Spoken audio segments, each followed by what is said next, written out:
Ahora vamos a ver el artículo número 13.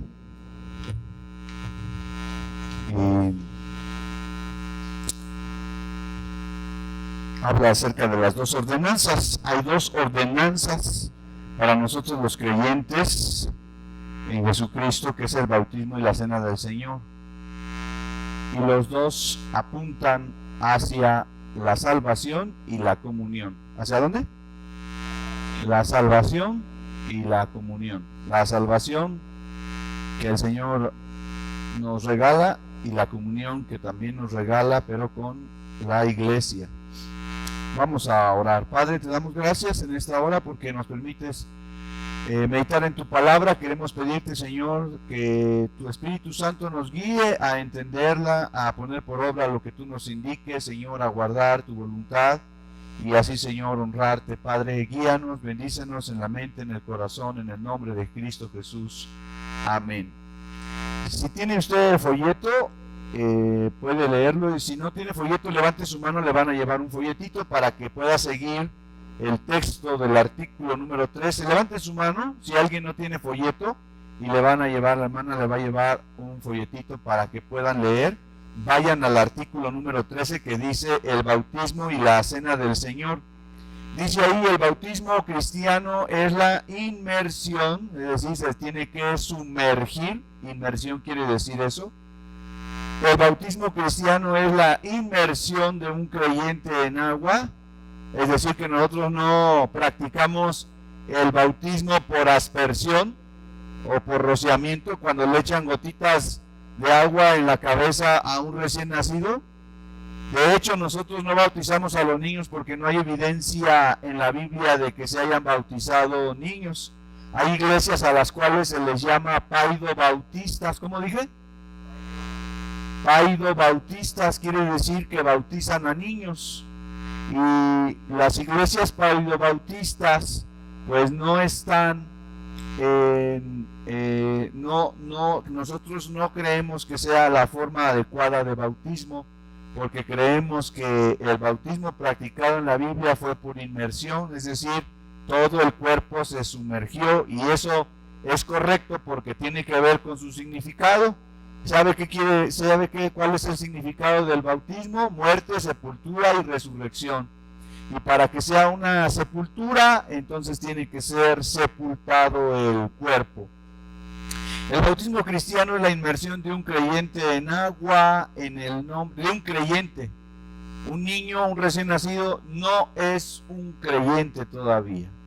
Él no puede emitir su voluntad. No le preguntamos si quiere ser cristiano y no nos va a decir en ese momento.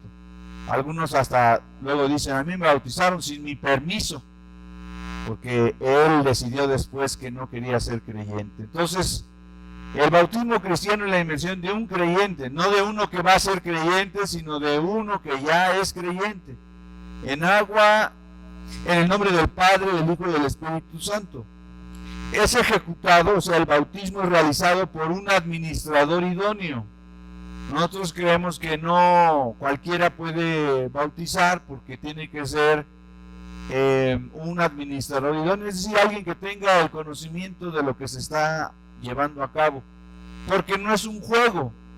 A veces se ha llevado a juego, a ligereza, la práctica del bautismo, como la de como la de la cena del Señor. Hay iglesias que, por ejemplo, la cena del Señor se la dan hasta a niños, a los niños, a todos. O sea, si hay un borracho por allí que se sentó ese día vino al templo, pues también le dan la cena del Señor. Y nosotros no creemos que sea así. Yo creo que las dos ordenanzas son solemnes, gozosas pero solemnes. Es ejecutado por un administrador idóneo. Por eso Dios puso líderes, pastores en la iglesia, como ya vimos la semana pasada, y es un acto de obediencia. Fíjense, es un acto de obediencia, no es un acto mágico, místico, que si te bautizas ya sales una nueva persona del agua.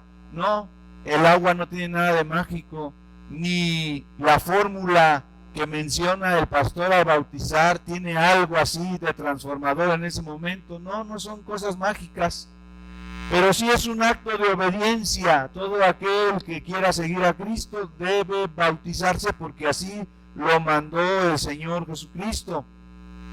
Dice, es ejecutado por un administrador idóneo y es un acto de obediencia que, fíjense bien que dice ahí, que simboliza, o sea, que es un símbolo. Simboliza la fe del creyente en el Salvador crucificado, sepultado y resucitado. Asimismo, simboliza la muerte del creyente al pecado, es decir, cuando ya hemos encontrado a Cristo, Cristo nos ha encontrado y nos ha salvado, ya hemos muerto al pecado, ya no vivimos para vivir en pecado, ahora ya se ha verificado en este ser la muerte al pecado, la sepultura de la antigua vida con sus viejas prácticas y la resurrección, es decir, una nueva vida para andar en novedad de vida en Cristo Jesús. Es por eso que una persona que se convierte en cristiano, pues, y se bautiza, se espera que funcione como cristiano, como una nueva persona, no como antes vivía. Es un testimonio de su fe. El bautismo está dando testimonio público de que esa persona ya cree en Jesucristo. Es importante que haya este pronunciamiento público. Dice, es un testimonio de su fe en la resurrección final de los muertos. Con el bautismo también estamos diciendo que creemos que un día los muertos resucitarán. Así como Cristo fue resucitado y Él es primicia de los resucitados. Precede, dice, debe ser antes, precede al privilegio de ser miembro de la iglesia, es decir, una persona que no se ha bautizado, tal vez ya creyó en Cristo, pero ya es miembro de la iglesia universal, pero de la iglesia local obtiene su membresía cuando se bautiza. Cuando una persona se bautiza, entonces es miembro de la iglesia local, forma parte de ese cuerpo local de creyentes en Cristo. Dice que tiene el privilegio de formar parte de la iglesia, por eso dice el libro de los Hechos que se bautizaron y se añadieron ese día a la iglesia y de participar en la cena del Señor. Nosotros solamente administramos la cena del Señor a los bautizados, o al menos esa es la sentencia que se menciona cuando estamos practicando la cena del Señor. Si usted ya tiene una relación con el Señor y esa relación se ha hecho oficial a través del bautismo, no porque la iglesia lo exija, sino porque Jesucristo lo pide, entonces puede tomar la cena del Señor. Veamos el ejemplo del Señor Jesucristo allá en Mateo 3:13. Mateo 3:13 en adelante nos habla del ejemplo de Jesús cuando fue bautizado. Jesús salió de Galilea y se fue al río Jordán. ¿En dónde se bautizó? En el río Jordán, para que ¿quién? No cualquiera, era Juan, quien era un administrador idóneo, lo bautizara, pero Juan no quería hacerlo, así que le dijo, yo no debería bautizarte, más bien tú deberías bautizarme a mí. Jesús le respondió, hazlo así por ahora, pues debemos cumplir con lo que Dios manda. Eso es Mateo 3:15. Juan estuvo de acuerdo y lo bautizó cuando Jesús salió del agua. Fíjense, salió del agua, eso es inmersión. Salió del agua porque había bajado al agua. Dice, vio que el cielo se abría y que el Espíritu de Dios bajaba sobre él en forma de paloma. Entonces una voz que venía del cielo dijo, este es mi hijo, yo lo amo mucho y estoy muy contento con él. Ahí se hizo presente la Trinidad, hermanos. ¿Quién se estaba bautizando? El Hijo. ¿Quién habló? El Padre. ¿Y quién se apareció en forma como de paloma? Por eso la fórmula que nosotros utilizamos para bautizar es en el nombre del Padre, del Hijo y del Espíritu Santo, certificando así la presencia de Dios sobre ese nuevo creyente. Jesús se bautizó por inmersión y por un administrador idóneo. Ahora vean Mateo 28, 19 y 20. Ustedes se lo saben de memoria. Por tanto, id y haced discípulos. Vayan y hagan discípulos a todas las naciones. Bautícenlos en el nombre del Padre, del Hijo. Ahí está otra vez, en el nombre del Padre, del Hijo y del Espíritu Santo. Hay iglesias que solamente bautizan en el nombre de Jesús. Y ellos se les llama los solo Jesús, porque ellos no creen en la Trinidad, son antitrinitarios. Nosotros somos una iglesia trinitaria, creemos en la Trinidad, Padre, Hijo, Espíritu Santo, un solo Dios, manifestado en tres personas. El versículo 20 dice de Mateo 28, enseñen a los nuevos discípulos a obedecer todos los mandatos que les he dado. Miren, ya es una nueva vida. Ya el creyente ya debe de manejarse, de conducirse por los mandatos de Cristo, no los de un pastor ni los de una iglesia, pero los mandatos de Cristo. Por eso tenemos que remitirnos a las Sagradas Escrituras, porque en las Escrituras está lo que Dios quiere. Y tengan por seguro esto, que estoy con ustedes siempre hasta el fin de los tiempos. Por eso ahí, haciendo un pequeño comentario a la oración de nuestro hermano que dirigí hace un minuto, Dios, hermanos, nunca se aparta de nosotros. Nosotros somos los que nos apartamos del Señor. A veces sentimos las pruebas tan duras en la vida que pensamos que Dios nos ha abandonado. El mismo Jesucristo lo dijo: Señor, Señor, Padre mío, ¿por qué me has abandonado? Pero Dios no nos abandona. Dios está en todos lados. Aun cuando sientas que Dios te abandona, Dios no te abandona. Y menos, hermano, si algún día has profesado ser su hijo. Si algún día tú has hecho un pronunciamiento para seguirle, para ser su seguidor, para ser su hijo, entonces Él no te deja.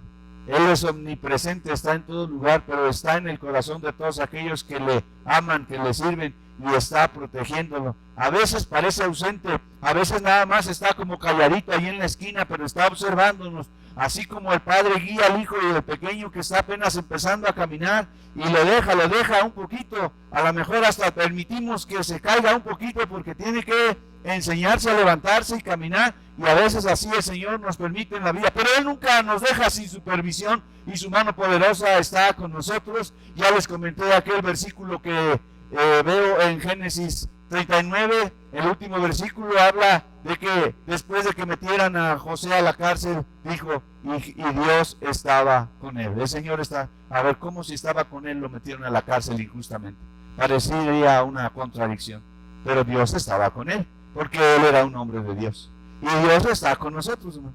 ¿Sabes cuándo el Señor se aleja? Parece como que se aleja un poco, voltea un poco el rostro, cuando nosotros insistimos en pecar, porque contristamos a su Santo Espíritu, pero Él siempre está ahí con nosotros. Entonces, ¿verdad? Eso es como cuando yo voy en la camioneta manejando, y luego la esposa dice, yo me acuerdo cuando éramos novios, íbamos así bien abrazados, y tú ibas manejando, y iba bien juntita a ti, mira ahora cómo estamos de separados. Pues yo voy en el mismo lugar, yo voy manejando, tú eres la que ya te pusiste allá en el sillón aquel, ¿verdad? Y así Dios, Él va manejando, hermanos, Él va en el mismo lugar que siempre. Nosotros somos los que a veces tomamos distancias. Y para muestra, Mateo 28, 20 que acabamos de leer, dice, yo estoy con ustedes siempre hasta el fin de los tiempos. Juan 3, 23 dice, Juan bautizaba en Enón, junto a Salim, porque ahí había ¿qué? Muchas ¿qué? Aguas.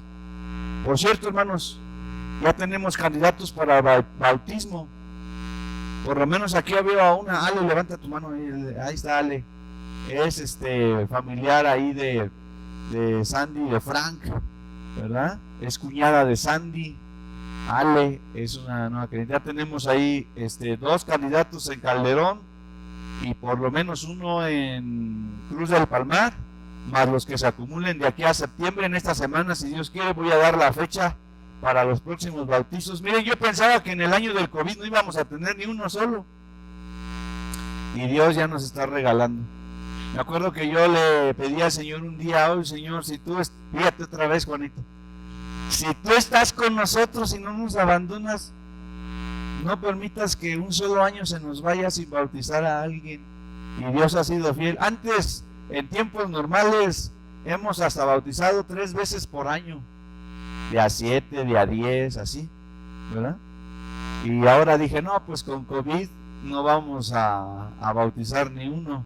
Pero sí, ya tenemos por lo menos 3 candidatos, más si hay alguien aquí que no esté bautizado, o si hay alguien aquí que sea diablo remojado, ¿no? Porque algunos dicen, yo me bauticé, pero ni sabía qué lo que estaba haciendo, no valió mi bautismo, entonces yo quiero bautizarme.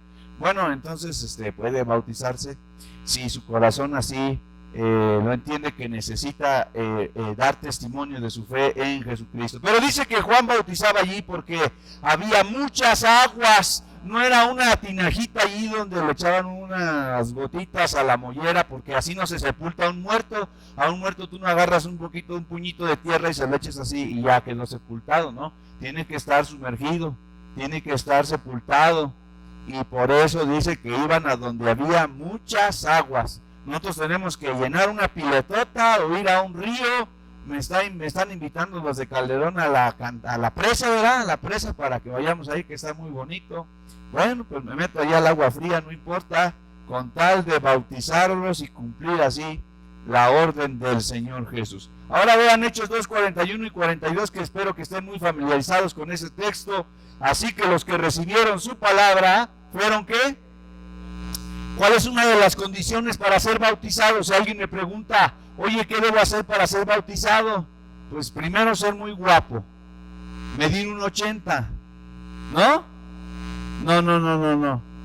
¿Qué se necesita? Dice ahí, los que ¿qué? Recibieron su palabra.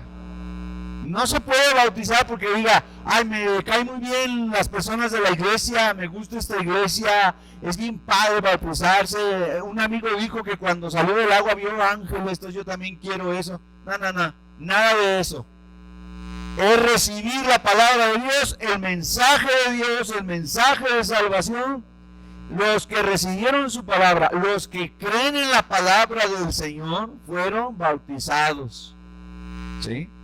Creen, porque eso va a definir nuestra vida. Un día estaba sentado un muchacho allí en la entrada del templo con una playera, con una calaca y una corona en la calaca, y luego ahí unos como murciélagos, y yo me senté con él ahí a un lado de los escalones en el templo y le dije, oye hijo, ¿tú eres cristiano?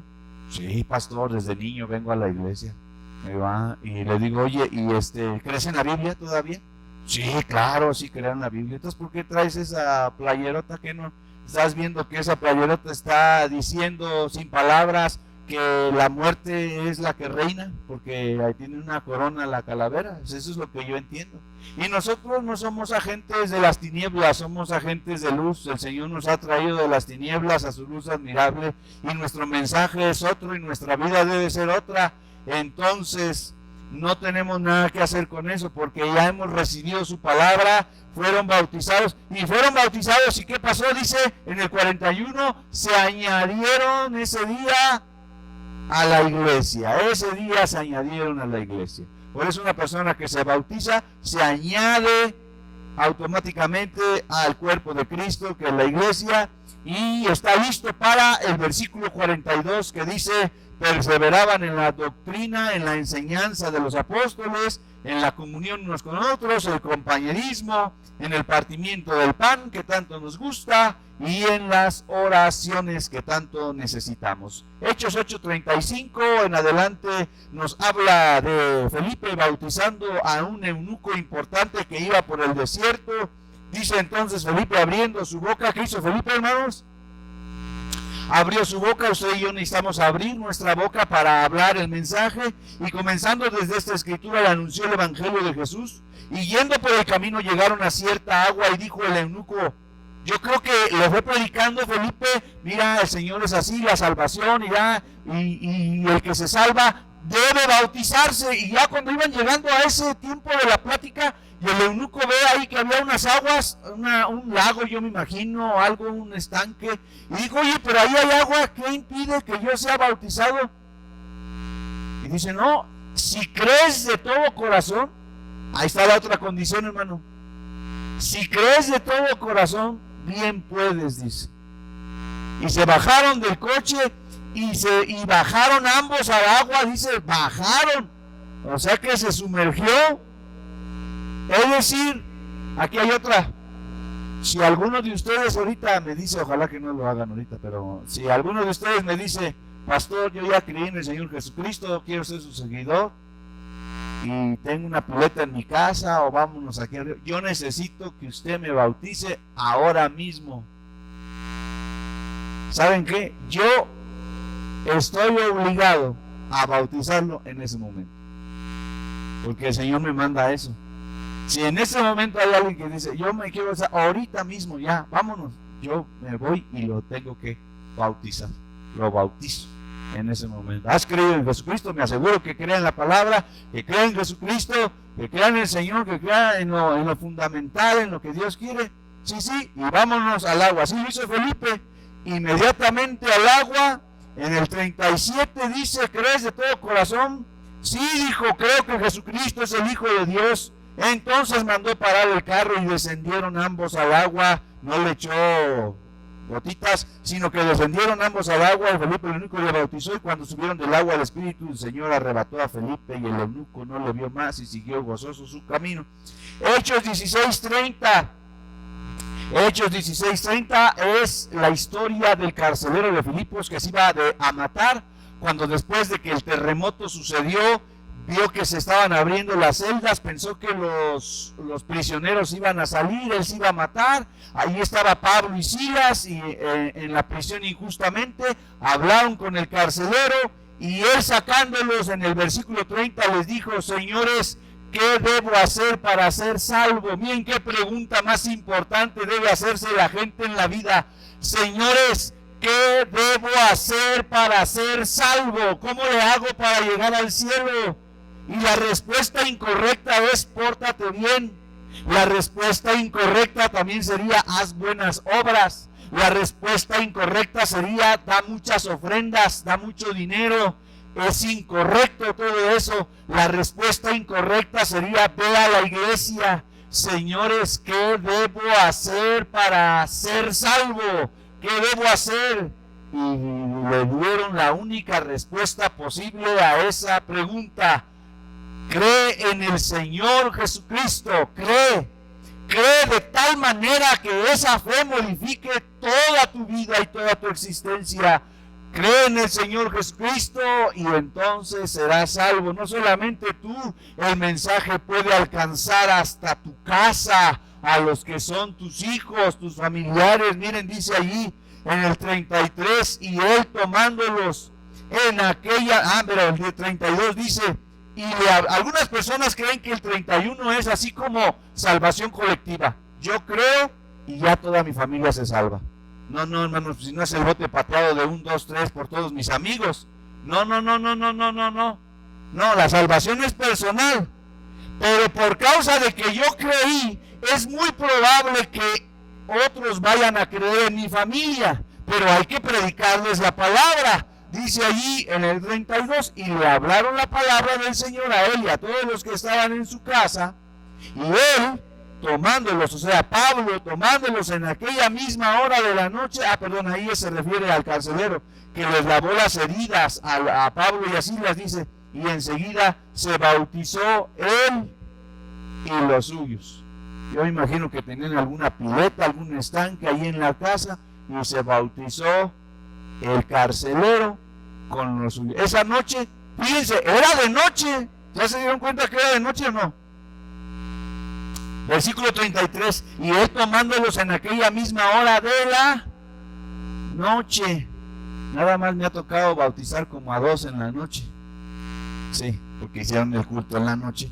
Me trajeron una albercota ahí en esa iglesia, me invitaron a predicar en un aniversario y bauticé en la noche. Creo que eran 2 o 3 y bauticé en la noche. Pero Si alguien en la noche me dice, pastor, ¿quiere bautizar? Pues tengo que bautizar. Ahí se bautizaron, dice, estaban en su casa, se bautizó él con los suyos y llevándolos a su casa les puso la mesa y se regocijó con su casa de haber creído a Dios. Porque es un gran gozo, hermanos, ser bautizado. Por supuesto, eso, hermano, no lo puede comprender toda la gente, solo aquellos que hemos tenido la experiencia de ser bautizado.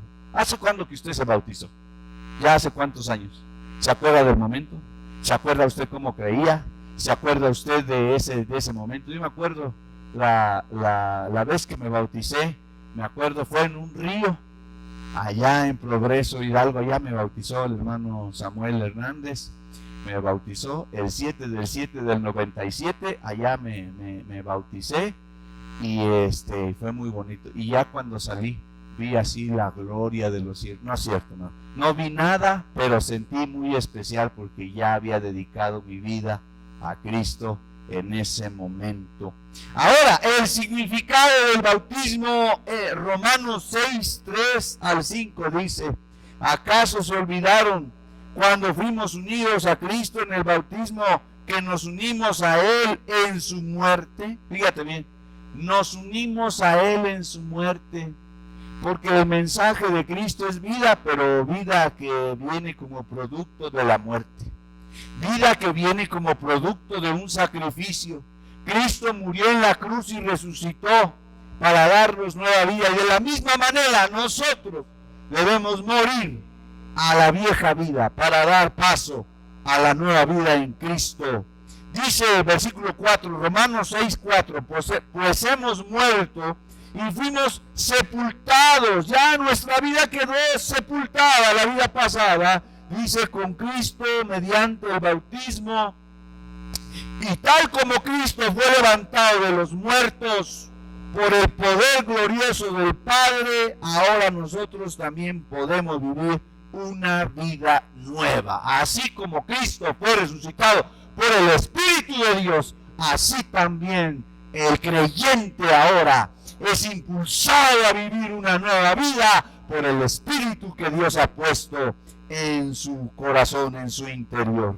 Dado que fuimos unidos a Él en su muerte, también seremos resucitados como Él. Vamos a la segunda ordenanza. Sigue diciendo el texto ahí en su folleto: la cena del Señor es un acto. ¿Qué dice ahí? Ni están leyendo. Es un acto, ¿qué? Simbólico, porque nosotros no creemos en las doctrinas católicos romanas, en las teorías católicas romanas acerca de la Eucaristía. Ellos creen que el pan se convierte en el mismísimo cuerpo del Señor Jesucristo y que la hostia con H, hostia significa animal o víctima para el sacrificio. ¿Sabe qué significa misa? Misa significa sacrificio. Cuando la gente dice vamos a una misa, quiere decir vamos a un sacrificio. Y en esos términos estaría adecuado, porque si para ellos creen que la hostia es el mismo Cristo y que al partirla están crucificando, están quebrando otra vez el mismísimo cuerpo de Cristo, literalmente, para ellos no es simbólico, es literal. Porque si se cae la hostia, se cayó Cristo. Así literal. Entonces, nosotros no creemos en esas teorías de transubstanciación o consubstanciación, que quieren decir que los elementos, el pan y el vino, se transforman en la sangre y el cuerpo de Jesucristo literalmente. Nosotros no creemos eso. Nosotros creemos que son símbolos que señalan a un significado muy especial, que sí debe ser solemne, que debe tomarse con toda seriedad, nunca con ligereza. Dice: la cena del Señor es un acto simbólico de obediencia por el cual los miembros de la iglesia, al participar del pan y del fruto de la vid, conmemoran la muerte o recuerdan la muerte del Redentor y anuncian su segunda venida. Hay una parte profética, una parte que habla del futuro, que el Señor vendrá por su iglesia. Vamos a ir a Mateo 26 para ver cómo el Señor instituyó la cena del Señor. Dice: mientras estaban comiendo, Jesús tomó un pan y dio gracias a Dios, Luego lo partió, lo dio a sus discípulos y les dijo: tomen y coman, esto es mi cuerpo. Esto es mi cuerpo. Los que creen que se transforma literalmente en el cuerpo de Cristo dicen: ya ves, ahí dice, esto es mi cuerpo. Sí, pero Jesús dijo también: yo soy la puerta, y no por eso era una puerta literal. Yo soy el pan de vida y no por eso era un pan. Yo soy la vid verdadera y no por eso era una planta de uva. No, es una forma figurada de hablar. Esto es mi cuerpo, esto simboliza mi cuerpo, ese pan que por vosotros es partido, es decir, que por causa de ustedes fue sacrificado. Después tomó una copa llena de vino y dio gracias a Dios, y luego la pasó a sus discípulos. Ahí no había problemas de COVID todavía. Dice que pasó la misma copa a sus discípulos y le dijo: beban todos ustedes de este vino. La misma copa a los 12. Yo no sé ahí la explicación de a la Iglesia Católica, a lo mejor algunos de ustedes sí la saben, porque yo veo que todos pasan y le dan la hostia, pum, pum, pum, a cada uno, pero no veo que les den un traguito del, ¿cómo se llama? De la copa. ¿Sí está? ¿No, verdad? ¿Quién toma la copa? Nada más el sacerdote. Y sumerge ahí. Eso me hizo recordar como cuando yo era niño, que sumergía mi pan en el café. Ajá, pero cuando celebran la Eucaristía general en la iglesia no le dan a todos la copa, entonces nada más es el pan. Y nosotros en ese sentido creemos que debe participar del vino o del jugo de la vid, que es el jugo de uva, y que representa la sangre, y el pan, que representa el cuerpo. Esto es mi sangre, versículo 28, y con ella Dios hace un trato con todos ustedes. Esa sangre servirá para perdonar los pecados de mucha gente. Esta es la última vez que bebo este vino con ustedes, pero cuando estemos juntos otra vez en el reino de mi Padre, entonces beberemos del vino nuevo. Vamos al penúltimo pasaje, hermanos. Primero a los Corintios 10:16.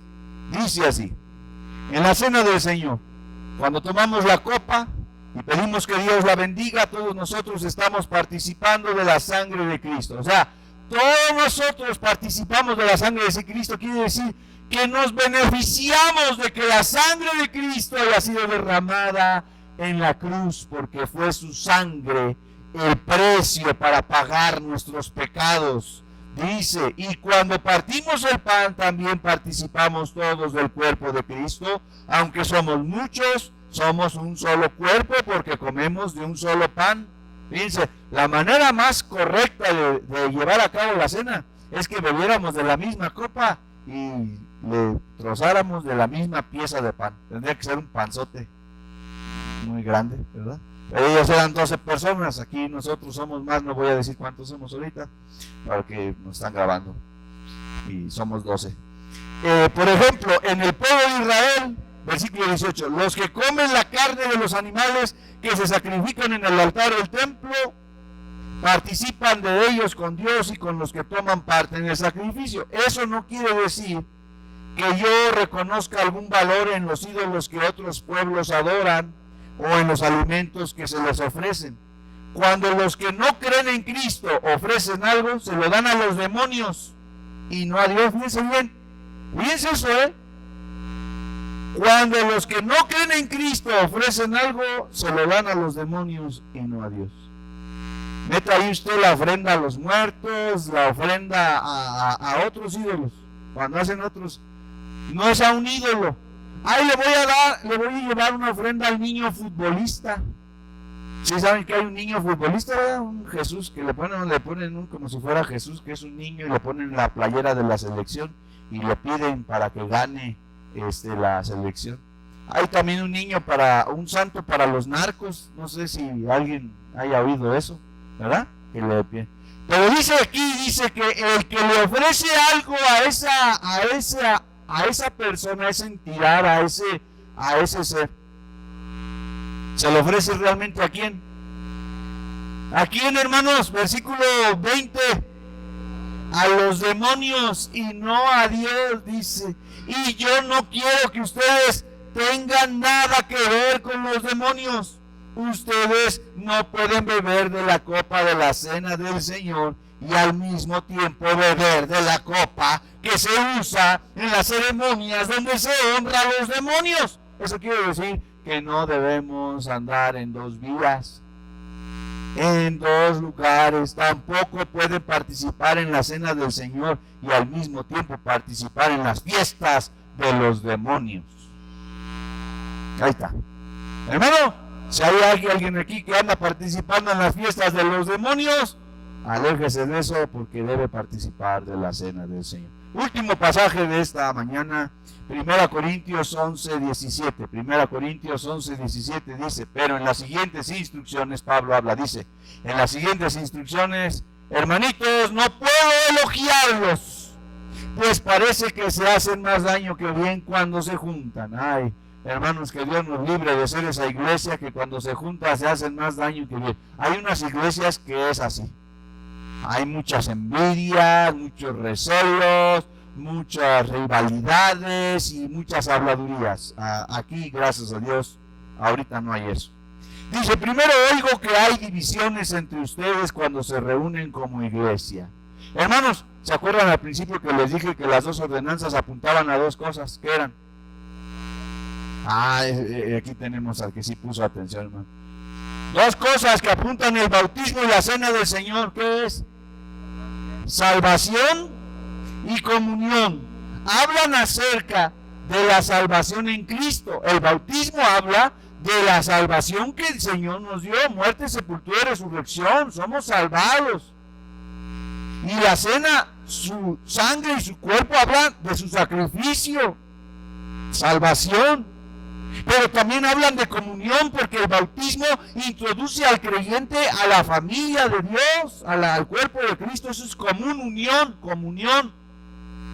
Y la cena del Señor habla de comunión, porque estamos hablando de nuestra relación con Dios y nuestra relación con el prójimo, porque somos partes de esta familia. Comunión unos con otros. Versículo 18. Primero oigo que hay divisiones, no debe haberlas en la iglesia. Dice: entre ustedes cuando se reúnen como iglesia. Y hasta cierto punto lo creo, pero por supuesto que tiene que haber divisiones entre ustedes para que los que tienen la aprobación de Dios sean reconocidos. Miren, cuando pasa una división en la iglesia o cuando hay problemas en la iglesia entre los mismos, ahí se deja ver quiénes son verdaderamente y quiénes no lo son, dice, para que sean reconocidos. Versículo 20. Cuando ustedes se reúnen, la verdad es que no les interesa la cena del Señor. Aquí Pablo le está dando una instrucción a la iglesia de Corinto, porque en la iglesia de Corinto, hermano, era un relajo. Había casos de inmoralidad, usaban mal el dinero, se excedían en los dones de poder, que querían hacerlo todo muy místico.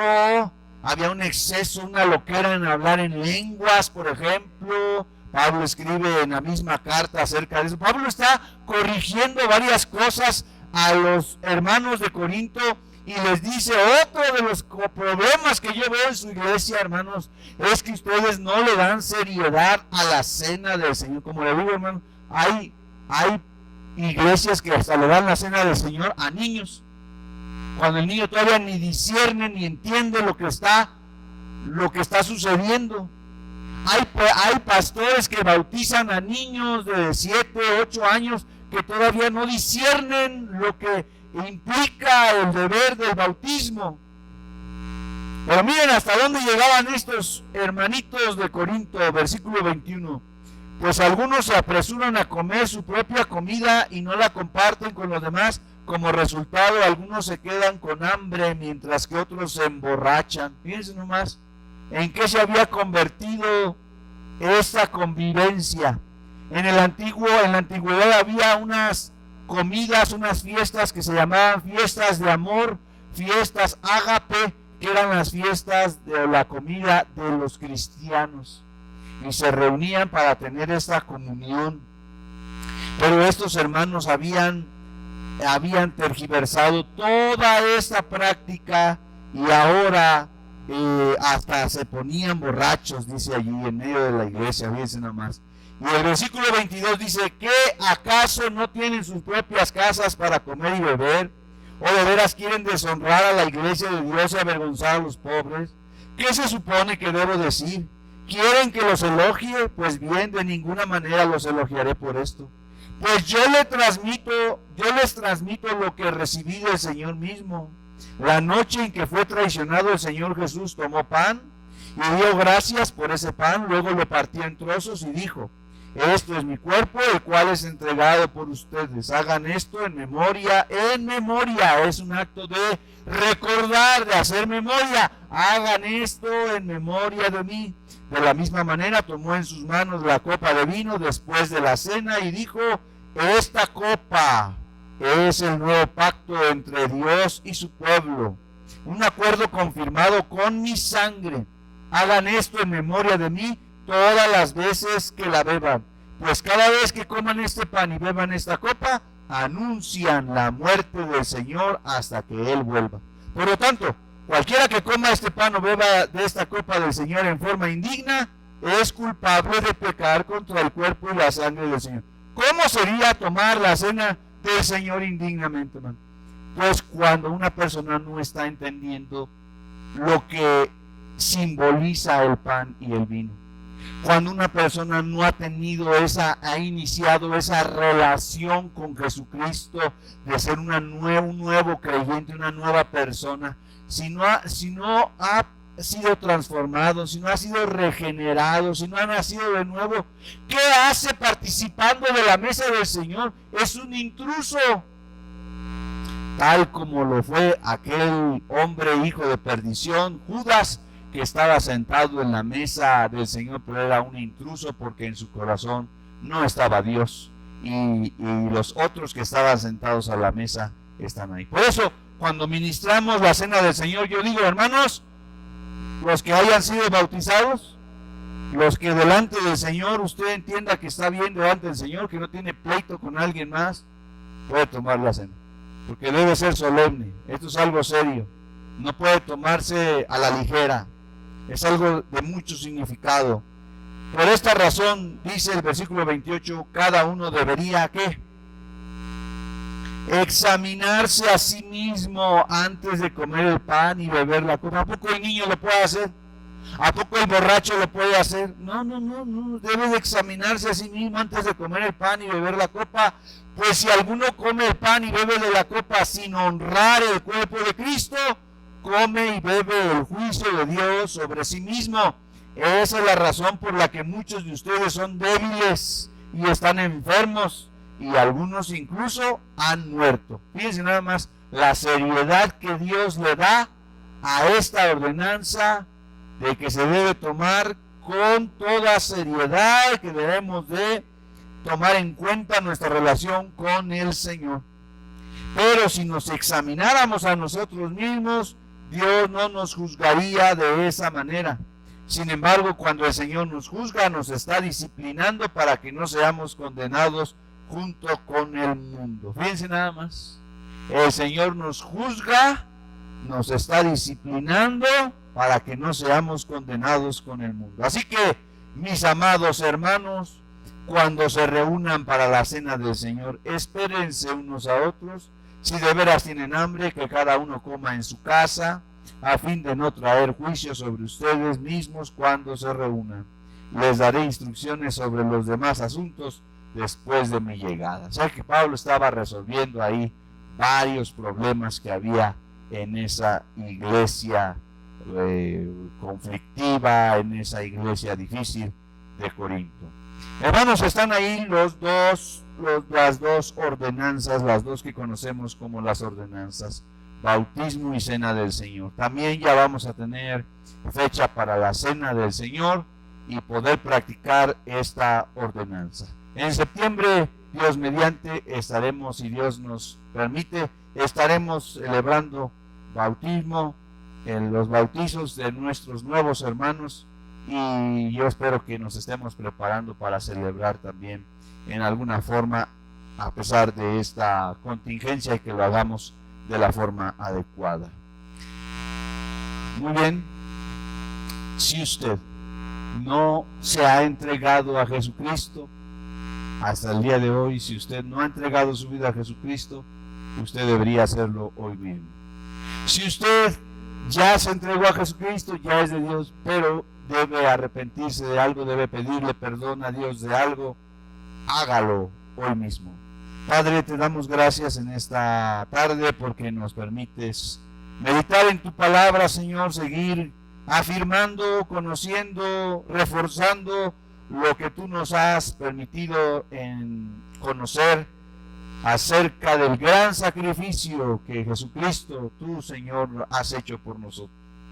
Jesucristo, el Hijo de Dios, derramó su sangre, su cuerpo fue lastimado, fue sacrificado por el pago de nuestros pecados, pero resucitó para darnos nueva vida, y eso es lo que señala el bautismo, que así como Cristo fue muerto, sepultado y resucitado, así nosotros también somos muertos al pecado, nuestra vida pasada es sepultada, y ahora hemos nacido a una nueva vida. Pero también nuestro cuerpo mortal morirá, será sepultado y resucitará cuando tú, Señor, hayas venido por segunda vez por tu iglesia, una iglesia gloriosa. Permítenos, Señor, permítenos mantenernos sin mancha ni arruga. Permítenos mantenernos en un buen testimonio. Ayúdanos con tu Santo Espíritu, Señor. No permitas que como iglesia nos desviemos del camino, sino que sigamos siempre poniendo nuestros ojos en ti, que busquemos la santidad, el amor, la consagración, la buena comunión, Señor. Que tú nos cubras con tu manto de poder, de amor, de gracia y de bondad. Y que mientras vienes, mientras aguardamos tu venida, Señor, podamos celebrar la cena que señala también tu sacrificio y la comunión a la que nos has permitido entrar por el acceso que tú has dado para nosotros, Señor, a través del sacrificio glorioso. Dios, permítenos llevar a cabo estas ordenanzas en la forma correcta, señalando el simbolismo correcto, viviendo sobre todo en nuestras propias vidas la vida que tú quieres para honrarte, Señor, para que no sean rituales huecos, para que no sean actividades hipócritas, pero que sean realidades, Señor, que se hagan realidad en nuestra vida y tú te goces cuando veas que las realizamos. Y cuando tú vengas allá en las nubes y todo ojo te vea, podamos estar contentos de que hasta ese día hemos cumplido como iglesia el mandato que nos has dado. Perdona nuestras faltas, perdona nuestros pecados, Señor. Todo tú lo sabes, nuestras palabras, nuestros pensamientos, nuestras intenciones.